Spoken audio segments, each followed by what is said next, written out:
أعوذ بالله السميع العليم من الشيطان الرجيم بسم الله الرحمن الرحيم الحمد لله رب العالمين وبه نستعين وصلى الله على محمد وعلى الطاهرين وعلى الله دائم أجمعين من الآن إلى قيام يوم الدين آمين رب العالمين بسم الله الرحمن الرحيم اللهم كن لوليك الحجة ابن الحسن صلواتك عليه ورباي في هذه الساعة في كل ساعة وليا ورافضا قائدا وناصرا ودليلا وعينا حتى تسكن وحدك طوعا وتمتع فيها طويلا برحمتك يا رب الراحمين اللهم صل على محمد وعلى آله.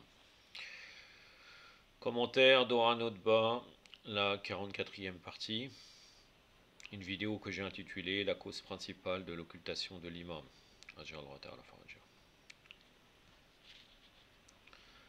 Toujours la suite, bien entendu, des cours de Cheikh Mohamed Sanad. Là, par rapport à le suivi de la playlist, il manquait une leçon, mais de toute façon, ça ne change rien. Parfois, c'est des sujets qui se complètent l'un l'autre. Et là, c'est un sujet à part. Je commence donc. Le retardement de la délivrance n'est pas relié aux signes. Aux signes, là, on parle des 5 signes, ou aussi même les signes généraux, malgré que les signes généraux, c'est un peu autre chose. Mais on parle des signes particuliers, comme vous savez, Roulouj Soufiani, etc., etc.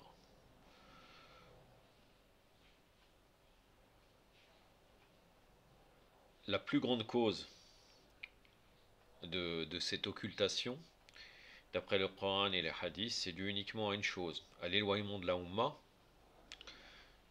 dans toutes les couches de la société. L'éloignement de la Ummah, de communautés, en règle générale, de l'éloignement par rapport à l'imam. Chacun à son niveau. Pour confirmer cela, je vais vous donner des exemples à travers le Saint-Coran qui démontrent que les actions des gens créent des problèmes et des conséquences. Puisqu'en fait, l'occultation, elle est liée aux actes des gens.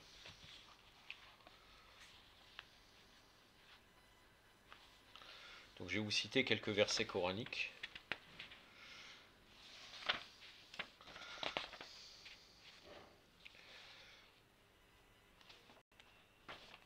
Allah subhanahu wa ta'ala nous dit dans Sourate Fatir, donc la sourate le Créateur, le verset 43. Or, la manœuvre perfide ne retombe que sur ses auteurs. N'attendit donc rien d'autre que le sort traditionnel des anciens, or jamais tu ne trouveras de changement dans la loi d'Allah. Dans ce verset que nous dit-on, que cette manœuvre perfide qu'ils font contre l'islam, contre le message divin, elle va retomber sur leur auteur, quoi qu'ils fassent. Et il arrivera ce qui est arrivé aux communautés précédentes. Il n'y a pas de changement dans la loi d'Allah Azzawajal. Sourate Fatir, verset 43.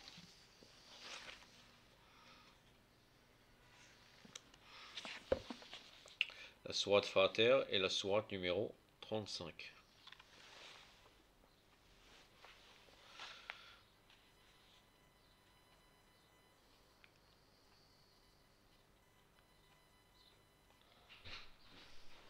Allahumma salli ala Muhammad wa ali Muhammad.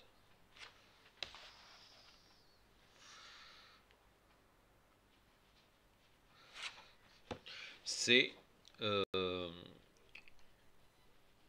aux deux quarts du verset coranique.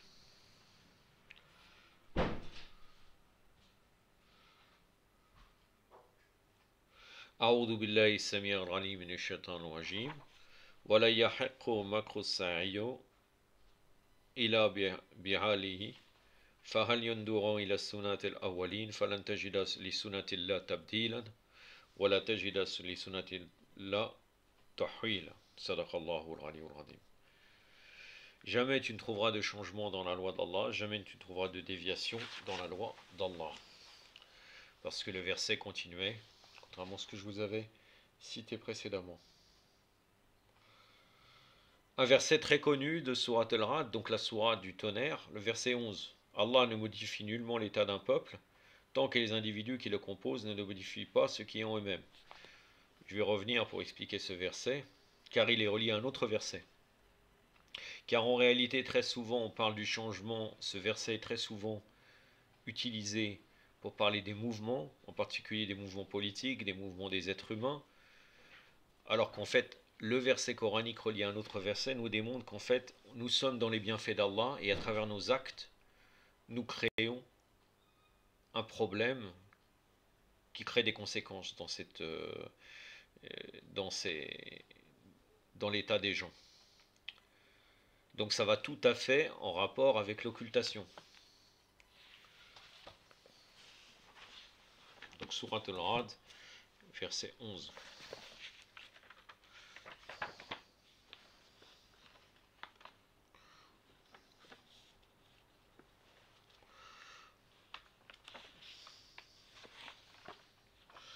Donc c'est la sourate numéro 13, le verset 11. C'est pareil, ce n'est pas au début du verset, c'est aux deux quarts. أعوذ بالله السميع العليم من الشيطان الرجيم إن الله لا يغير ما بقوم حتى يغيروا ما بأنفسهم صدق الله العلي العظيم. Donc c'est au milieu du verset et pas jusqu'à la fin. C'est une partie du verset. Pour aller dans le sens de ce verset coranique, vous avez dans Surat Al-Anfal, donc la sourate du butin, le verset 53. Allah ne modifie en effet un bienfait dont il a gratifié un peuple qu'autant que celui ne modifie ce qu'il a en lui-même, car Allah entend et c'est tout. Donc là, vous voyez que ce verset, on doit le relier à, au verset de Surat Al-Ra'd. D'ailleurs, à juste titre, pour une fois, si je peux dire pour une fois, parce que vous connaissez notre position entre personnes qui essayent de suivre les tafsirs et les commentaires de Ahlul Bayt, même Mohamed Hussein Tabatabai, il se porte en porte-à-faux avec ce que disent les soi-disant réformateurs de mouvements, comme quoi vous devez vous bouger vous-même, créer un État en vous-même pour vous révolter ou autre. Lui, il dit c'est l'inverse. C'est pas le fait comme quoi nous sommes dans un état mal, ou nous sommes dans une mauvaise situation, et nous devons changer. Ça va plutôt dans le fait que nous sommes dans les bienfaits, et si nous dévions, nous créons des conséquences. Et il commande donc le verset de Surat Al-Ra'd, le Surat de Tonnerre, verset 11, pour démontrer sa théorie, avec le Surat Al-Anfal, le verset de Surat Al-Anfal, le butin, verset 53. Car il est dit, Allah ne modifie en effet un bienfait dont il a gratifié un peuple, qu'autant que celui-ci ne modifie ce qu'il a en lui-même, car Allah entend et c'est tout. Ce qui est important, c'est de modifier un bienfait.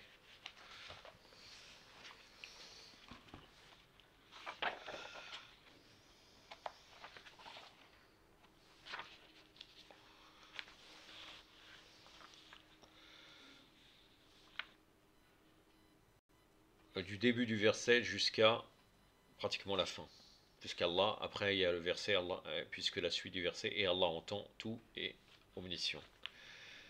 أعوذ بالله السميع العليم من الشيطان الرجيم ذلك بأن الله لم يكن مغيرا نعمة أنعمها على قوم حتى يغيروا ما بأنفسهم صدق الله العلي العظيم. Donc le verset est pratiquement formulé de la même manière, sauf que nous parlons là du fait que nous étions dans un bienfait. Un autre verset, et ce sera le dernier pour argumenter par rapport à ce que je disais.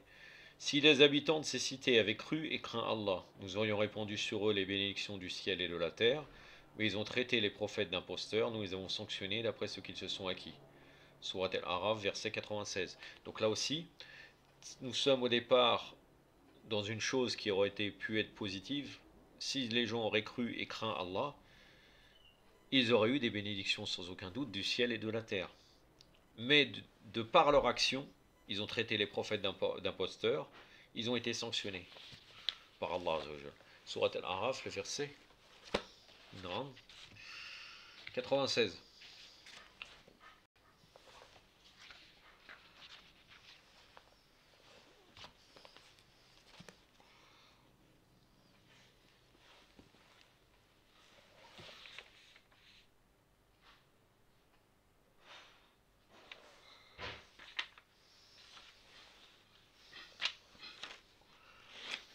Allahumma salli ala Muhammad wa ali Muhammad. Apparemment, je pense qu'il y avait un autre verset avant.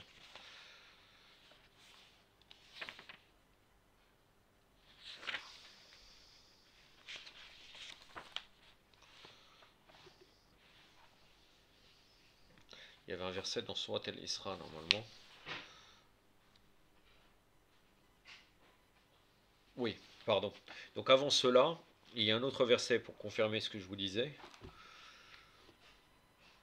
La baisse. Je vais vous citer quand même en premier, vu que je vous l'ai cité, le verset de Surat al-Araf. Donc si les habitants de ces cités avaient cru et craint Allah, etc.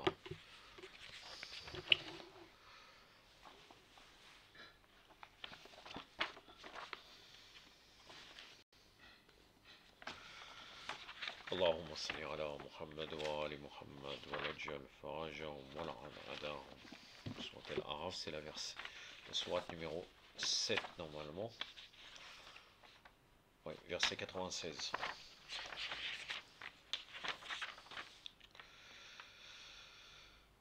أعوذ بالله السميع العليم من الشيطان الرجيم ولا أنا على القرى أمنوا واتقوا لفتحنا عليهم بركة من السماء والأرض ولكن كذبوا فأحدناهم بما كانوا يكسبون صدق الله العلي العظيم. Donc un autre verset, comme je vous ai dit, dans Surat al-Isra, et ce sera le dernier. Que nous est-il dit? Quand nous voulons anéantir une cité, nous ordonnons à ces riches d'obéir à nos prescriptions, mais ils se livrent à la perversion et justifient ainsi d'ascendance prononcée contre leur cité. Ainsi la saccageons-nous de fond en comble. Que de générations nous avons exterminées après Nour, alayhi salam. Il suffit que ton Seigneur sache et observe les péchés de ses serviteurs. En vérité, bien sûr, Allah subhanahu wa ta'ala n'a pas voulu anéantir cette cité, mais de par leur action, ils ont créé une situation que Allah Azzawajal, de par ses lois divines, devait anéantir cette cité, bien entendu. Donc ces riches n'ont pas obéi aux prescriptions, il y a eu des conséquences. Donc versets 16 et 17 de Surat al-Isra.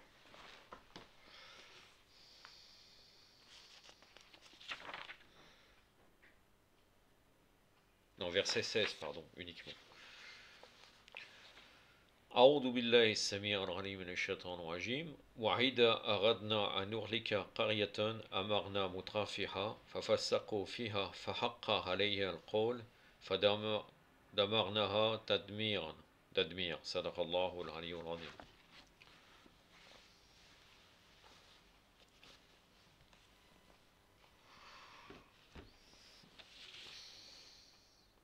Donc je continue, après avoir argumenté à travers ces versets. Khaja Nasiruddin Tusi, rahimahullah, a dit dans son livre Tajrid el-Irtiqad. Là, Khaja Nasiruddin Tusi, ce n'est pas Shiratai Fatousi, l'auteur de Tardib et l'Istibsar aussi, c'est l'astronome, le philosophe, le mathématicien très connu, Nasiruddin Tusi, qui a fait avancer d'ailleurs les sciences d'une manière très très bien. J'ai oublié dans quel domaine, mais de toute façon, ça fait partie des grands savants au niveau même des sciences extérieures, biologiques, non pas religieuses. Khaja Nasiruddin Tusi l'a dit dans son livre Tajrid el-Irtiqad, donc c'est un exposé sur la croyance, et son avis n'est pas loin de ce que dit Shiratai Fatousi, Sayyid al-Murtada, et d'autres. Son occultation vient de nous, donc l'occultation de l'imam. Il n'a fait aucune exception dans cette phrase par rapport à toute société humaine, chiites, musulmans ou autres. Il n'a pas conditionné la délivrance, son occultation vient de nous, il n'a pas aussi considéré la délivrance reliée avec des signes, avec le cri ou l'armée du Soufiani par exemple. Tous ces signes, bien entendu, ne sont pas la cause principale de la réapparition. La cause de l'occultation, c'est-à-dire le fait que l'imam soit occulté, est la même que ce qui s'est passé par rapport à l'imam Ali alayhi salam Donc, ce qui s'est passé par rapport à l'imam Ali, pourquoi ils n'ont pas suivi l'imam Ali? L'ignorance, le manquement, c'est-à-dire ils ne comprenaient pas vraiment la valeur de l'imam Ali, etc. C'est de cela, et cela c'est la cause de tous nos malheurs liés par rapport aux imams du début à la fin. L'ignorance, le manquement, et à travers nos péchés, à travers le fait de ne pas avoir suivi l'imam réellement. Maintenant, dans les différentes couches de la société, vous savez très bien qu'on dit qu'on est comme un berger par rapport à ses moutons, ou bien chacun a son groupe. Chacun doit être responsable de son groupe. Et si on rejette cette responsabilité, on prolonge la réapparition. Donc suivant chacun dans différentes couches de la société, que ce soit les savants, que ce soit le, le père de famille, que ce soit différentes personnes, il a une responsabilité. Et c'est à travers, s'il fait bien son devoir par rapport à sa fonction, on pourra ne pas prolonger la réparation. Mais par nos actes, on prolonge la réparation. Ce retardement de la réparation ne concerne pas que l'imam Mehdi, mais aussi la réparation de l'imam des croyants, puisque vous savez très bien que les imams vont revenir, du Seigneur des martyrs, l'imam Hossein, etc. Le raja de ces imams, salam, est un élément fondamental de la croyance, c'est-à-dire le fait que tous les imams vont revenir. Dans toutes les ziyaras, par exemple Ziyarat el-Jamirat el-Kebira, le fameux de Imam el-Hadi, salam, que je vous invite à lire tous les jours pour bien s'imprégner des croyances de Ahlul Bayt, salam. Qu'est-ce qu'il nous est dit dans le Ziyarat el-Jamirat el-Kebira?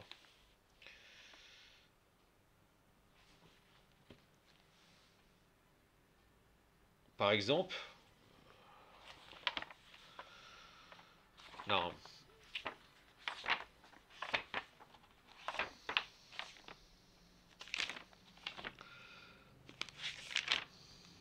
Allahumma salli ala Muhammad.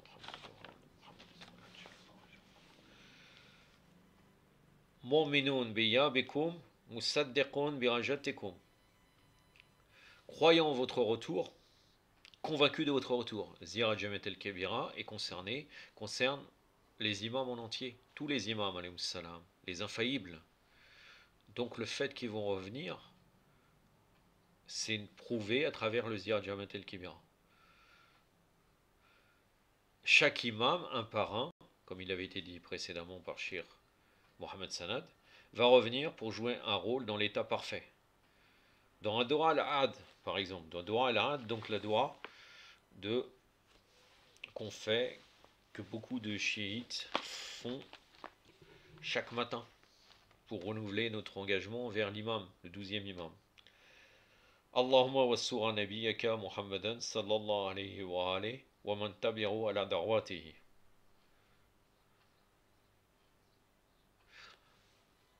Donc là, oh Allah fait plaisir à ton prophète Mohammed sallallahu alayhi wa alayhi.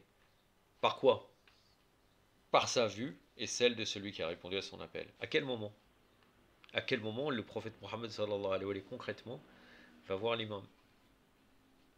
Au moment de Hur al-Sharif. Donc l'imam, le prophète sallallahu alayhi wa alayhi, donc les imams seront là au moment de la réapparition. Et pour d'autres personnes, ils pourront méditer sur d'autres textes, ils retrouveront cela, le retour argumenté à travers les différents doigts et ziyara des imams alayhi salam. L'imam Hossein alayhi salam, en s'adressant à la Oumma, qu'est-ce qu'il a dit? Aux gens du doute, shiqaq, et de l'hypocrisie, nifaq. La question c'est pourquoi l'imam a dit en premier du doute? Quel est le sens du doute et de l'hypocrisie? Tous les croyants sont éprouvés par ces deux sans exception, par le doute et par l'hypocrisie. Il a été dit que l'hypocrisie concerne l'application de l'islam chez les vrais musulmans et les hypocrites. Car extérieurement, on ne peut pas distinguer un vrai musulman d'un hypocrite. Mais il y a des gens qui le disent, donc certains penseurs musulmans donc dit que ça concerne uniquement les musulmans. Ça ne concerne pas les chiites. Alors qu'en vrai, ça concerne aussi les croyants chiites, dont chiites véritables et chiites hypocrites. Extérieurement, ils montrent la foi, mais intérieurement, ils n'ont aucun lien avec la foi. C'est ça la particularité de l'hypocrite. Extérieurement, on pense qu'il est pieux, qu'il a la foi. Toutes les divisions dans le ilm al-kalam des musulmans, hein, dans la, comment dire, la théologie, égaré, faible, muqassir, donc là, négligent, hein, négligent par rapport aux valeurs des imams, entre autres, égaré, musulmans égarés, clairvoyants, toutes ces catégories, on les retrouve dans la foi. Toutes ces catégories-là, on les retrouve dans la foi, donc dans la foi de l'wilaya, dans le chiisme.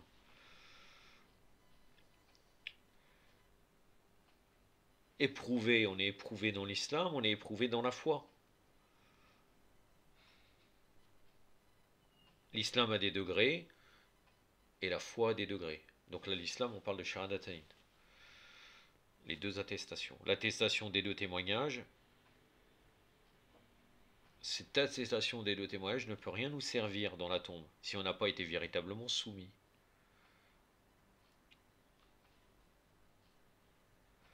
Les deux témoignages ne seront pas utiles dans la tombe, le barzakh, le raja, le qiyama, donc le retour, le barzakh c'est l'entre-deux mondes dans la tombe, le retour et le jour de la résurrection.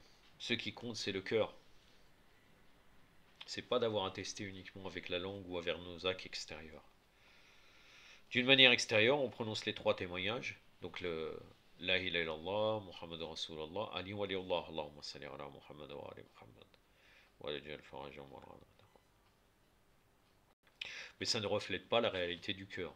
L'imam Hossein alayhi salam a parlé en premier du doute, car ceux-là prétendent que leur opinion est vraie, en doutant et en disant c'est faux. En disant c'est faux, en accusant les vrais croyants, en mettant le doute sur les croyances des vrais croyants, comme on peut le voir actuellement à travers diverses personnes, du simple croyant au savant, malheureusement, qui doute sur la croyance de Ahlul Bayt, qui doute sur les hadiths de Ahlul Bayt, qui remet en cause avec une méthodologie soi-disant raisonnable les hadiths de Ahlul Bayt. Il prétend avoir vrai, et il lutte, et en disant, regardez ce que vous dites, vous, c'est faux. Il combat les véritables croyants. Alors que l'hypocrite fait semblant d'avoir la vraie foi. Le doute est plus dangereux que l'hypocrisie. Ceux qui doutent le font savoir, car ils parlent jour et nuit. Ils remettent en cause les principes de Ahlul Bayt.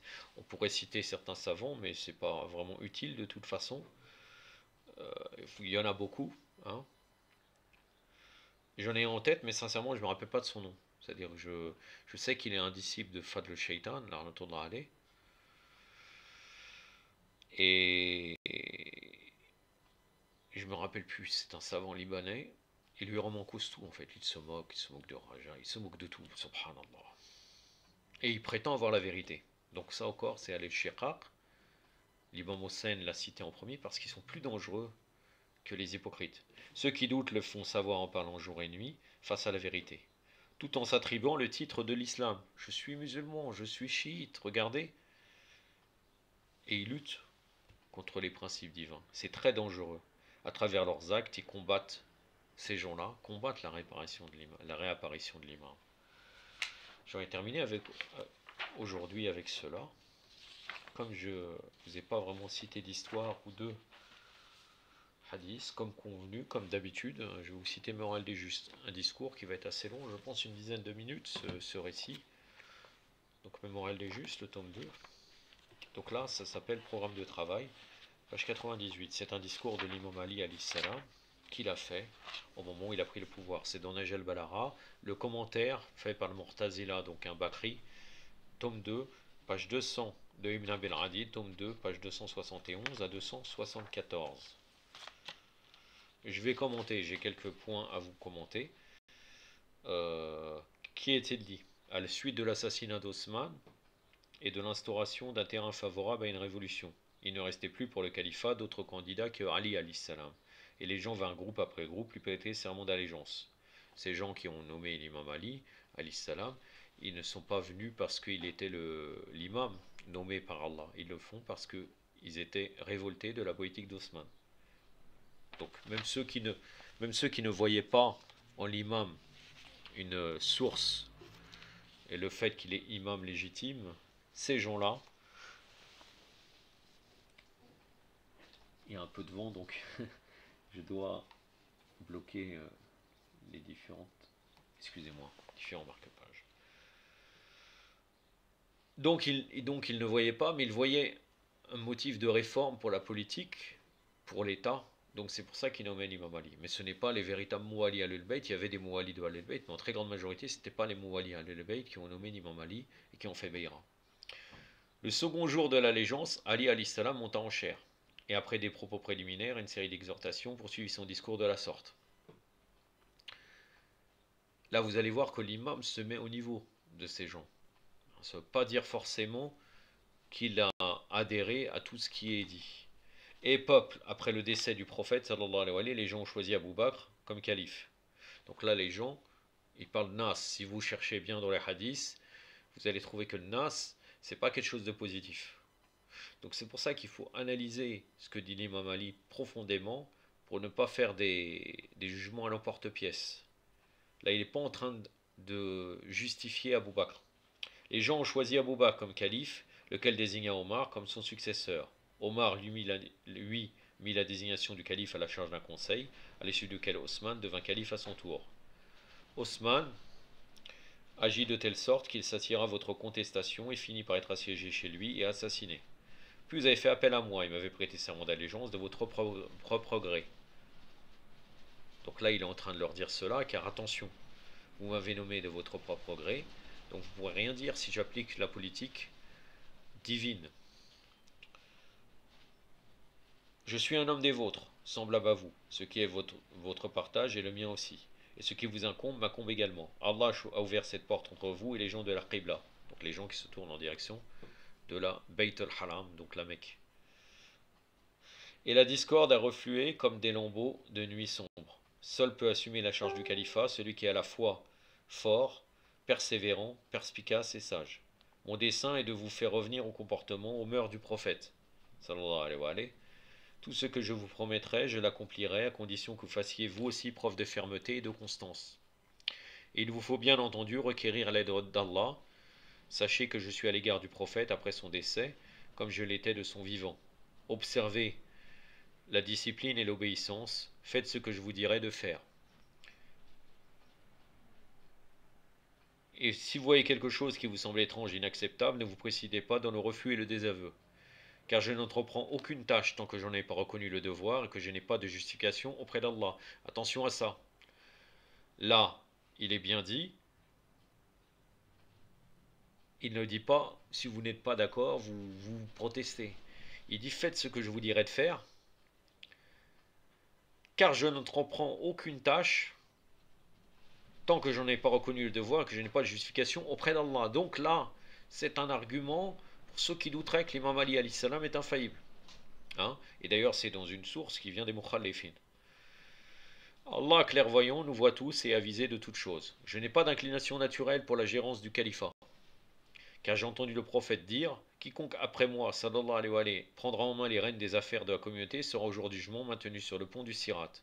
Donc là, il fait allusion bien entendu aux gens qui ne sont pas compétents pour cela. Les anges ouvriront devant lui le compte-rendu de ses actes, s'il a été juste et équitable. Allah le sauvera à cause de cette équité, et s'il a été oppresseur, le Sirat, donc le pont, hein, qui est entre où il y a l'enfer en dessous, bougera d'une telle secousse qu'il s'ouvrira par le lien et il tombera dans l'enfer. Mais puisque vous m'avez élu au califat à l'humanité des voies, il m'est impossible de me dérober. Donc là, il est en train de leur dire que vous ne pourrez pas de toute façon supporter. Il regarda à droite et à gauche de la tribune, parcourant la foule du regard et poursuivant ces termes. Et peuple, j'annonce dès à présent au sujet de ce groupe de gens qui ont rempli leurs poches, de celles des autres et du trésor public, qui se sont procurés des domaines et ont fait couler des cours d'eau, ont monté des chevaux superbes, ont acheté des belles petits esclaves au corps souple et se sont noyés dans les plaisirs de la vie. Demain, lorsque je les appréhenderai, que je leur reprendrai ce qu'ils ont acquis par voie illégale, ne leur laissant que ce à quoi ils n'ont pas droit ils ont droit, pas davantage, qu'ils ne viennent pas dire qu'Ali ibn Abi Talib les a induits en erreur. Donc là, il leur annonce déjà à l'avance, comme quoi je vais vous faire une politique équitable que vous ne pourrez pas supporter. J'annonce aujourd'hui en toute clarté que j'abolirai toutes les prérogatives jusqu'à celle d'avoir été compagnon du prophète et d'avoir servi l'islam. Pour lui, il n'y aura pas de différence.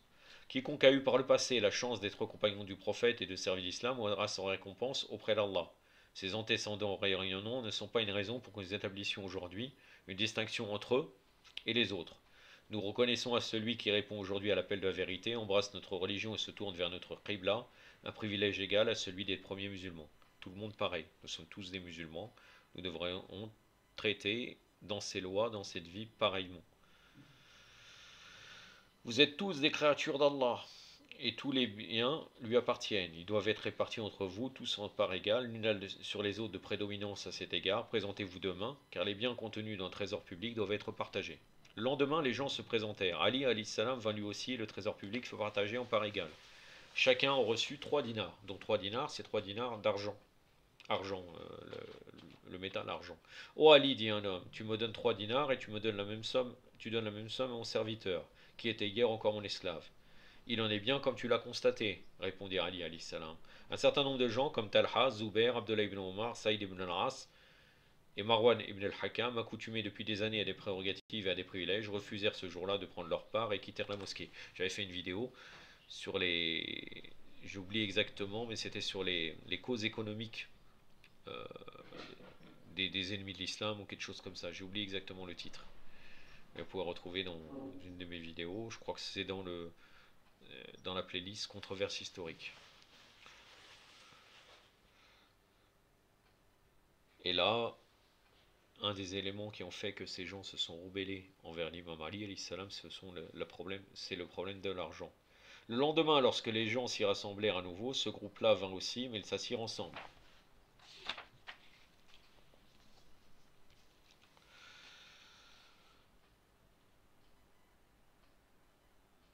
Dans un coin à l'écart des autres. Donc là, ils ont commencé à être amis par rapport à leur opposition.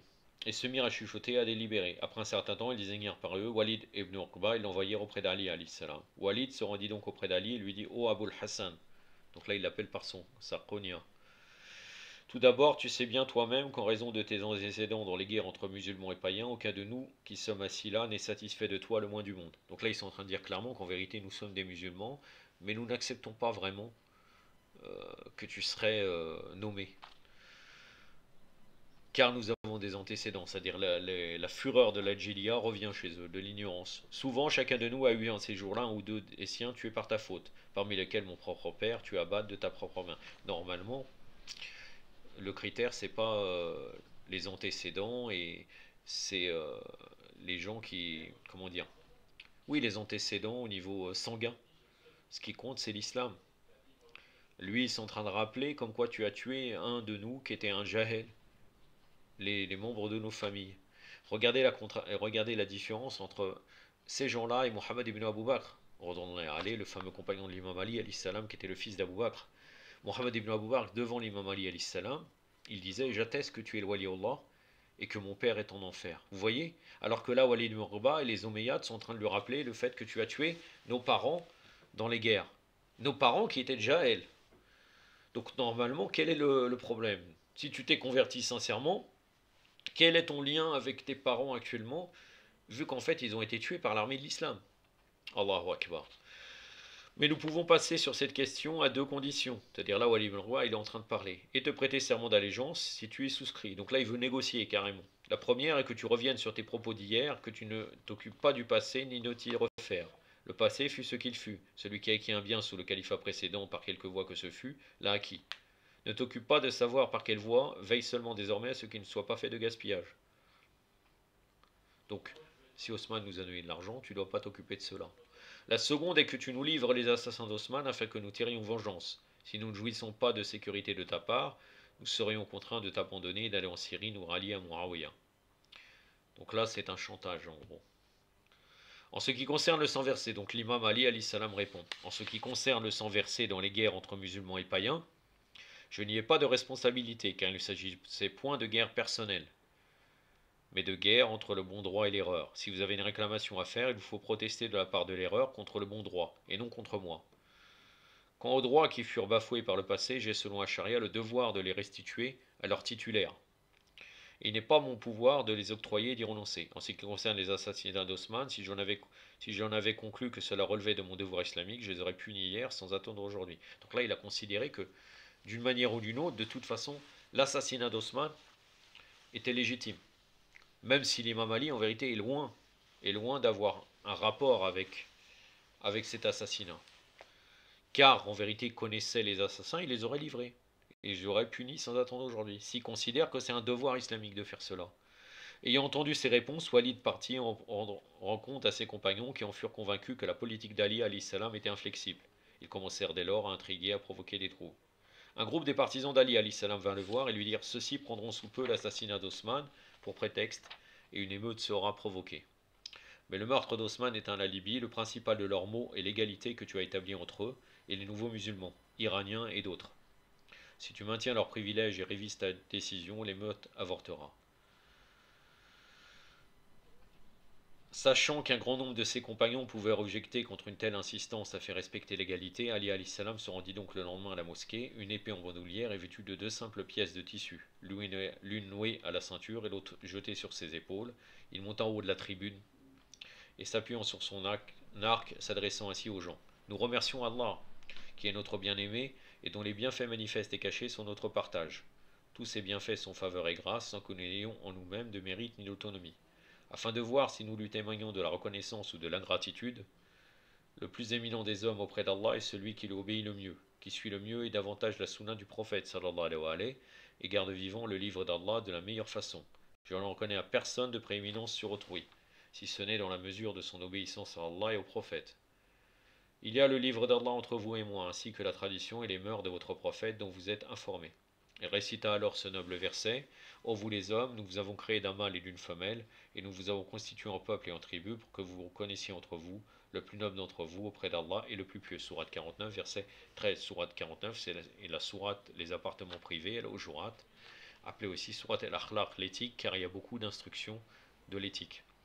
Après ce discours, il apparut de façon certaine et décisive aux amis et aux ennemis que la décision d'Ali alayhi salam était catégorique, et chacun y perçut quel était son devoir. Quel était son devoir, donc, de suivre, d'accepter la politique de l'imam Ali alayhi salam, ou bien de se rebeller contre le calife légitime et rejeter cela.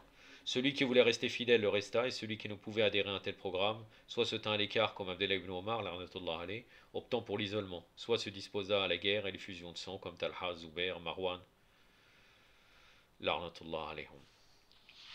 Voilà, la justice de l'imam Ali est très difficile à suivre pour beaucoup. Et malheureusement, vous voyez à ce que ça nous a conduit, le fait d'avoir pas suivi l'imam Ali. La prochaine fois, Inch'Allah, ça sera le dernier épisode de Liberté, Égalité, Fraternité. Et par la suite, je serai entre le doigt à notre bas et quelques sujets concernant le Coran. أكتفي بهذا القدر وصلى الله على سيدنا محمد وعلى آله وصحبه الطاهرين والسلام عليكم ورحمة الله.